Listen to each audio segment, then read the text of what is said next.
আমি আগে গাছে চড়তাম, আমি গাছে চড়ায় অভ্যস্ত। আমি আগে কাবাডি খেলতাম, আমি কাবাডি খেলায় অভ্যস্ত। আমি আগে গান গাইতাম, আমি গান গাওয়ায় অভ্যস্ত। এই ধরনের সেন্টেন্সগুলো কিভাবে বানাবো এবং ইংরেজিতে কিভাবে বলবো তা নিয়ে আজকের ভিডিও। আসসালামু আলাইকুম, this is Niloy in front of you. I'm the student of Dhaka University and also the founder of Learn and Expo. আজকের ভিডিওতে আমরা মূলত শিখব যে ইউজ টু এবং বি ইউজ টুর ভিতর পার্থক্য কি। চলুন দেখেন। ইউজ টু পর সবসময় ভার্বের প্রেজেন্ট ফর্ম হবে এবং ইউজ টু বলতে মূলত বোঝাবে অতীতের অভ্যাস কিন্তু এখন নেই, অতীতে ছিল কিন্তু এখন আর নেই। এই ক্ষেত্রে আমরা কি ব্যবহার করব? ইউজড টু ব্যবহার করব। তাহলে আমরা বি ইউজ টু কখন ব্যবহার করব? বি ইউজ টু তখনই ব্যবহার করব যখন হচ্ছে একটা বিষয় অভ্যস্ত, মানে অতীতের অভ্যাস যেটা এখনো আছে এবং এটা কোনো কঠিন বিষয় না, খুবই নর্মাল একটা বিষয়। এই অর্থে আমরা কি ব্যবহার করব? বি ইউজড টু ব্যবহার করব। তো খেয়াল করি, আমি আগে গাছে চড়তাম। আগে গাছে চড়তাম মানে এখন আর গাছে চড়ি না। তাহলে অতীতের অভ্যাস এখন আর নেই, তাহলে আমরা কি ব্যবহার করব?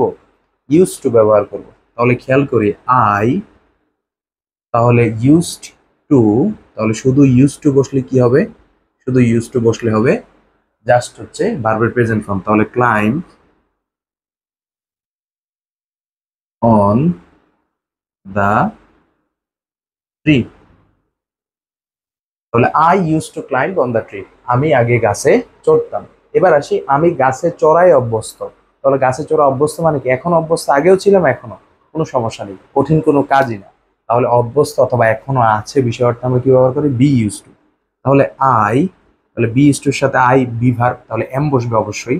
তাহলে আই এম ইউজড টু।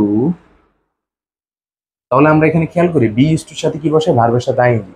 তাহলে I am use to climbing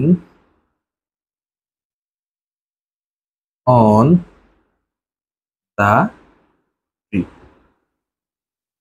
তো খেয়াল করি, তাহলে আমি আগে গাছে চড়তাম, I use to climb on the tree. আমি গাছে চড়ায় অভ্যস্ত, I am use to climbing on the tree.